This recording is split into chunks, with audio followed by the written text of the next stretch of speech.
All right, today we are going to be making our December calendars. What you are going to need for your December calendar is a pair of scissors, a pencil. Inside your supply bag is a blue piece of folded construction paper. There's stuff inside, but I took mine out. A piece of white construction paper and your blank calendar. So we're going to start with our blank calendar. And at the very top, I'm going to write December, because that is the month. So December is going to be capital, because it's a month. E-C-E-M-B-E-R.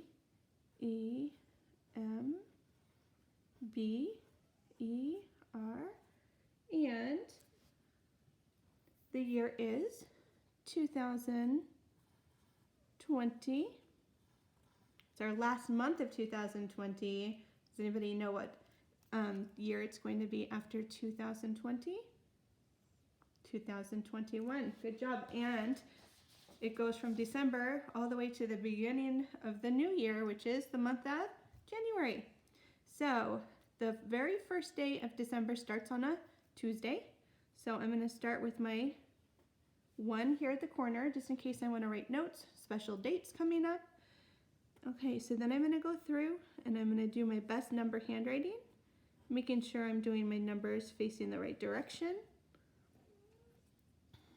7th, 8th, 9th. Okay, now that I'm getting to my double digits, which means there's a number in the tens place, I need to make sure that I'm writing my numbers in the correct order. So 12 is a 1 in the ones place, then a 2, not the other way around.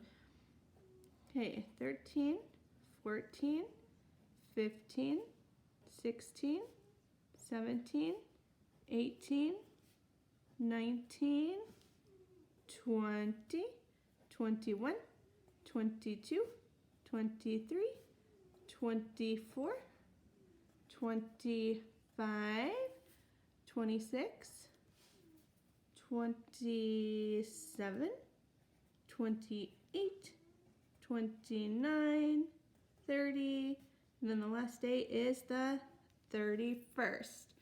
Okay, so what I'm going to do to remind myself, we have winter break for 2 weeks, and our winter break is this week and this week. So what I'm going to do is I'm going to write a little snowflake on each one of these days so I remind myself there's no school, because I don't want to write no school, no school, no school over and over and over. Take a long time. So I'm going to start by doing a plus sign, and then I'm going to do smaller diagonal lines on either side. So there's my little snowflake. I'm going to do the same thing here, here, here, here, and then down below, because we do not come back to school until the month of January. Okay, one more. All right, so I've filled in all of my days. The next thing I'm going to do is I'm going to decide where I want to glue my calendar. So if you want to do your picture at the top, you're going to glue down your calendar at the bottom, or you can glue yours at the top and do your artwork at the bottom. It really doesn't matter. Okay, the one thing that does matter though is wherever you glue it, make sure that you're doing your art on the same side and not on the back side of your calendar. Okay, so for our art today, what we're going to do is we are going to, I'm going to fold this so it's a little easier. And I apologize, this is as far away as I could get with my camera today for some reason. So I know you can't see the whole paper very well. That's okay. So you're going to take your blue paper and lay it down. You're going to need your white paper. And the first thing you're going to do is you are going to cut along the bottom of the long side of your paper. And you don't want to cut too big of a chunk. So if you notice, my scissors is like maybe 3 fingers up the side, and I'm just going to do a rounded line because this is going to be snow at the bottom of my art portion of the calendar. So when I do that, I'm going to put this on the very bottom, and eventually I'm going to glue this down. And then I still have extra white paper, and I'm going to need it because I'm going to be making a snowman. So when I build my snowman, I'm going to start with cutting a round circle. And the good thing about a snowman is it doesn't have to be perfect, because it's just a rolled up ball of snow. So they're never perfect. So I'm going to start with this. The reason why I didn't glue everything down right away is because I want to make sure I have enough room for my snowman, because if I make it too big, I'm going to need to cut it down a little smaller. All right, so there is one snowball. So now I'm going to cut out another one, and this time I'm going to do it a little bit smaller. And then I'm going to cut out a third one, even smaller, for that head. Okay, and then once I have all three of my snowballs down, that's when I can start to decorate my snowman. So lots of different options. You can do kind of your classic snowman where you have just the buttons coming down and buttons for his mouth and his eyes. Maybe you want to do a carrot nose. So you can use crayons, you can use markers, you can use colored pencils. So I'm going to draw a little carrot nose on him. Add some details. There we go.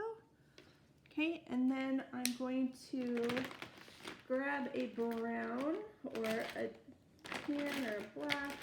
See, I don't even know what brown is. So I'm just going to use my black and pretend it's brown for right now, because I'm going to draw two arms that are like branches coming out. So one there, one here. If I want, I could do a scarf on him. So I could take my marker and just draw the top part of the scarf here, and then a piece coming down, some strings at the end. You could do some stripes on here, you could do polka dots, you could do a hat on the top of his head, which I'm going to do. So I'm going to start by doing a straight line going across, and another straight line, color that in. Now you're going to want to actually glue your snowman down before you do the details. I forgot my glue stick, so that's why I didn't. Okay, I'm going to color that in. Perfect. You could have him wearing boots. You could have a dog or a cat next to him. You can take your white crayon and you can actually make some snowflakes coming down from the sky. If you just color in lots of white little dots with your crayons, it starts to look like snow coming down in the background. You can do that all over your paper. It takes a little bit of time, so if you want to do this, you just do teeny little circles all over your paper, and there you have your December calendar with your snowman.